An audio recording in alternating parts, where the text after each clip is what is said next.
Hi Instagram, good afternoon. I'm sorry this video is like a little bit later in the day. To be honest, I've spent the whole day building and decorating a whole new room and building a brand new bed frame for a mattress that doesn't even fit within the bed frame. So that's been great. That's been literally my whole day. But anyway, I just wanted to do a quick video about market recovery and market growth. And what does the term market growth mean in terms of economic growth? And the reason I want to do this video today is because on Saturday, I'm gonna go live with my sister, who is an investments analyst, and we're gonna discuss what we project the market to look like after this and how quickly do we think we can recover and which markets will recover altogether and which markets might be kind of permanently done or at least bought out or something like that. And the reason I can't have one whole word to describe the market is because when people say the market's doing really well, that's not a very specific term over the overall economy, because a market is kind of like a bazaar, if you will. If you want to really think about what a market looks like, it's a bazaar, and there's little, in each little and there's little stands in the bazaar, right? And those are all different businesses within the marketplace or within the industry. So when someone just says the market's doing really well, that's not a very specific statement, because it's like, what market? Are we talking about the car market? Are we talking about which industry are we talking about? What factors are playing into the market? And so really what people are trying to say is that the overall, when they're saying that the market's doing well, what they're saying is that the overall economy is doing well. Overall, most markets are doing okay, because when you say the economy is doing well, that's not inclusive of not every industry is going to be doing well just because the economy is doing well. That's important to make that distinction. Just because the economy is doing really, really well doesn't mean that there aren't companies and industries struggling. And just because the economy is doing poorly doesn't mean that there won't be industries and companies that cannot thrive. So it's really important to understand that. And, when we look at how well the economy is doing, we're looking at a lot of numbers, right? We're looking at the stock market, we're looking at the CPI, we're looking at inflation, we're looking at interest rates, we're looking at the unemployment rate, we're looking at a lot of numbers, right?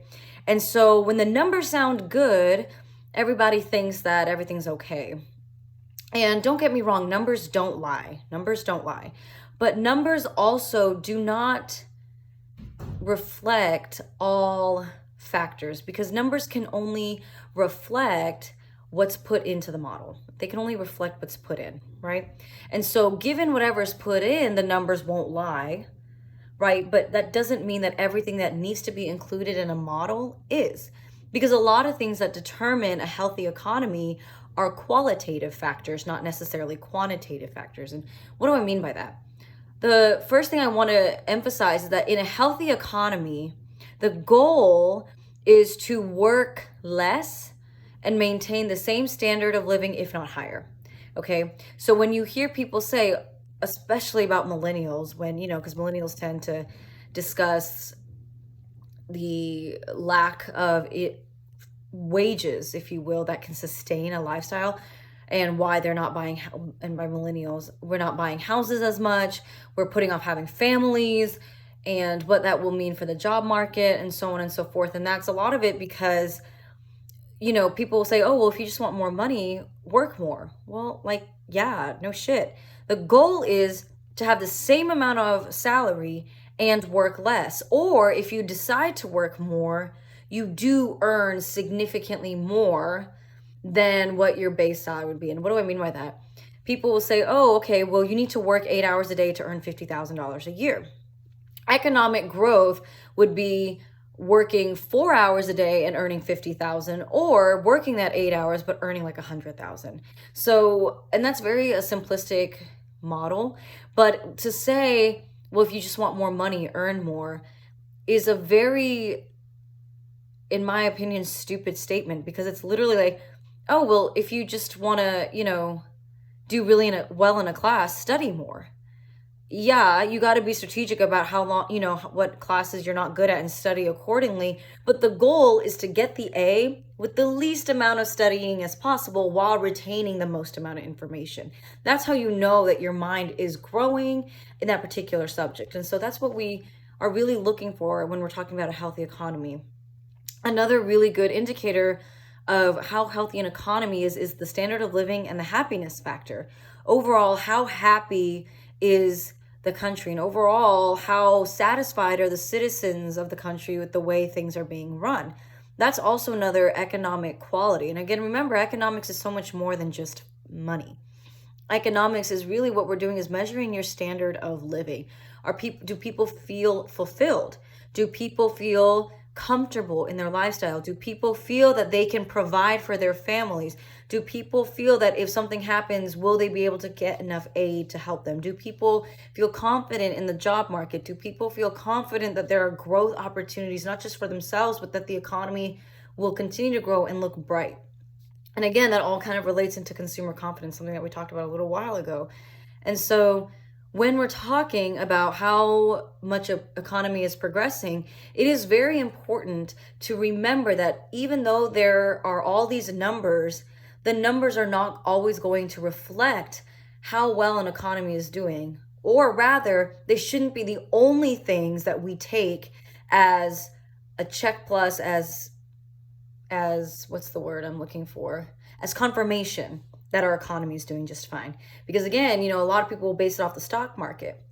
The stock market is literally a game of chance. That's it. So people are like, the stock market's doing really well. That doesn't negate the fact that unemployment will be really, really high. Or it doesn't negate the fact that maybe unemployment's low, but a lot of people are not making their ends meet. Or it doesn't negate the fact that there's a lot of, over 500,000 Americans have no health insurance. Or it doesn't negate the fact that there are hundreds of thousands of kids who go hungry, right? So all I'm saying is that when we're looking at how well the economy is doing, a lot of it has to do with how confident do we feel? Do we feel safe? Do we feel protected? How much civil unrest is there? We tend to see higher rates of civil unrest and social unrest when the economy is not doing well. And that's obviously because people are just really worried about their lifestyle and worried, are they going to quote unquote make it? And are they going to be able to thrive in the future? Or are they going to have to struggle and feel the way they kind of how we feel right now? No, I just noticed this button's undone. Whatever, I'm too tired. Anyway, so that's just something that we need to consider. And the reason I'm going over this is because on Saturday, when I go live talking about market recovery, it is so much more than how much money is flowing through the economy. It is how much are people able to get back up on their feet and replenish their savings. A big reason why this job loss, the magnitude of it is so worrisome, is because Americans don't earn enough to have savings. And if you're not saving, you can't make major investments. If you're having to live paycheck to paycheck, you can't save for major investments. You can't afford a car. You can't afford a house. You can't afford college. So without savings, it's hard to improve. And of course, you don't want too much savings because there's not enough money then flowing through the economy. But the other problem is that people who maybe have retained their jobs will be spending significantly less because they're like, I got a penny pinch right now because I don't know what's going to happen to my job in the future. So that's kind of what we mean about the market recovery. And by market overall, we're meaning the economic healing. Right now, our overall economy is really, really suffering. And so those are also qualitative factors that we have to learn to analyze in junction with the numbers. Because like I said, the numbers can only reflect what's put in the model, right? It can only reflect all the X variables that we're trying to see their effect on the Y variable. But if you're not including something, then that thing doesn't get counted, right? And if it's a variable that needs to be included but hasn't been, and it has it doesn't have a covariance with any of the other variables, then that's something that we're not taking into account. And a great example that would be when I was younger, for example, something I took for granted was that I had both parents who lived in my house. I had both parents as household heads, if you will. So I'm sorry, y'all. It's been a long day. So anyway, but that is something that I thought was normal, which as I grew older, I realized wasn't. And furthermore, when I was studying to be an economist, I was kind of like, well, what major effect does that have, right? Well, if I was creating a model and I didn't account for the differences between how many single home units there were and how many home units there were in the United States that had two parents, and what was the discrepancy in income between those two, and how many more single home parent households do we have in comparison to both parent households, well, then my model is not going to reflect those factors. And therefore, my Y variable might not be completely representative of the true constitution and demographic of the American population. And therefore, my numbers are, again, they're not going to lie. They're going to reflect what I've put in the model, but they won't be able to account for that factor. And so those are really important things that when we're talking about the economy growing, we need to take into consideration. And a healthy economy, like I said, is people feeling confident in the economy, people having more leisure time, right? If you decide to work only 4 hours, you have more leisure time. That's important. We don't want people to have less and less and less leisure time and be working all the time, because that means we're going backwards, actually. It's kind of like you keep studying for the same class over, you're studying, and you're just not getting the grades to the point where you're gonna have to like repeat the class again. It's kind of like, okay, well, this is clearly not working. It's inefficient. Something's wrong here. And you have to take the class, right? It's not an elective, something you might have to take to graduate.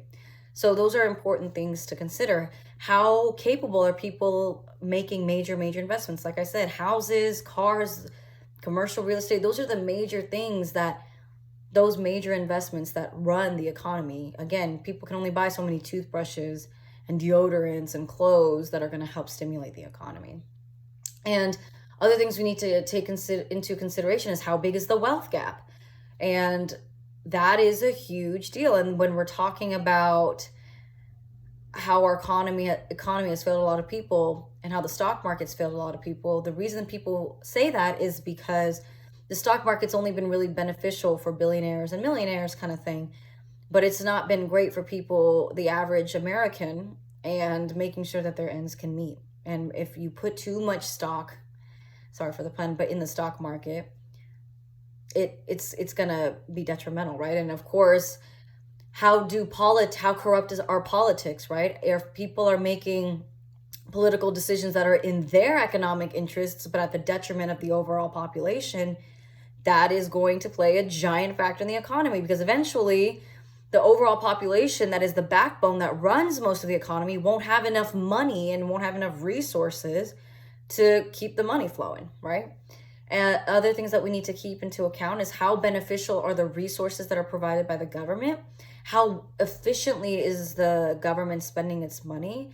And overall, again, the happiness factor, how happy is the economy? And of course, it's very hard to measure happiness, and we have a measurement called utility, and that's utils, that's the unit of measurement. But at the end of the day, it's essential that we talk about the qualitative factors that aren't always included in the numbers, because those qualitative factors play a giant role in consumer perception and consumer confidence. And consumer perception and consumer confidence are going to dictate the success of businesses and industries and markets. So without those two and the qualitative factors that play into those two, it's going to be very hard to get a completely accurate understanding of what might be in store for future businesses and for our economy, and how fast and how well we can grow and get up and running again. So I hope this video was informative. I'm sorry it was real quick, and I will sorry, my brain is just not working. It's ready for Friday. Stay tuned on Saturday, at 3 p.m. when I will go live with my sister, and we're going to have a live discussion about what we expect the economy to look like. So tune in on Saturday. Okay, guys, bye. Have a great rest of your day.